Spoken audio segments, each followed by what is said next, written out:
అందరికీ హాయ్ అండి. ఈరోజు బీరకాయ పచ్చడి చేస్తున్నాను.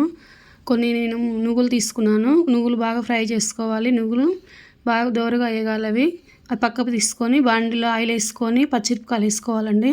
నేను అర కేజీ బీరకాయకి 100 గ్రాములు పచ్చిమిరపకాయలు వేసుకున్నాను. కొంచెం జీలకర్ర, కొంచెం కరివేపాకు, తగినంత ఎల్లిపాయలు, కొత్తిమీర వేసి బాగా ఫ్రై చేసుకోవాలి. పచ్చిమిరపకాయలు బాగా ఫ్రై అయినాక పక్క తీసుకొని మళ్ళీ అదే బాండిలో ఆయిల్ వేసుకొని నేను అర కేజీ బీరకాయ తీసుకున్నానండి. కొంచెం జీలకర్ర వేసుకొని బీరకాయ బాగా ఫ్రై చేసుకోవాలి.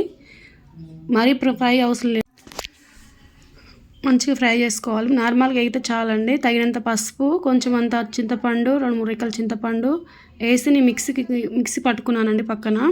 అది మిక్సీ పట్టుకున్నాక పోపు పెట్టుకోవాలి. పోపు గింజలు వేసుకోవాలి. తగినంత ఆయిల్ వేసుకొని పోపు గింజలు వేసుకోవాలి. కరివేపాకు, ఎండుమిరపకాయలు వేసి కరివేపాకు, కొత్తిమీర వేసి చిటికెడు పసుపు వేసి పోపు చేసుకోవడమే అండి. ఎంతో టేస్టీగా ఉండే బీరకాయ పచ్చడి రెడీ అండి. ఎంతో టేస్టీగా ఉంటుంది. వేడి వేడి అన్నాలకు చాలా బాగుంటుంది. చలికాలం తినడానికి కూడా చాలా టేస్టీగా ఉంటుంది. అప్పటికప్పుడు వేడి అన్నాలకి ఎంతో టేస్టీగా ఉన్న బీరకాయ పచ్చడి రెడీ అండి.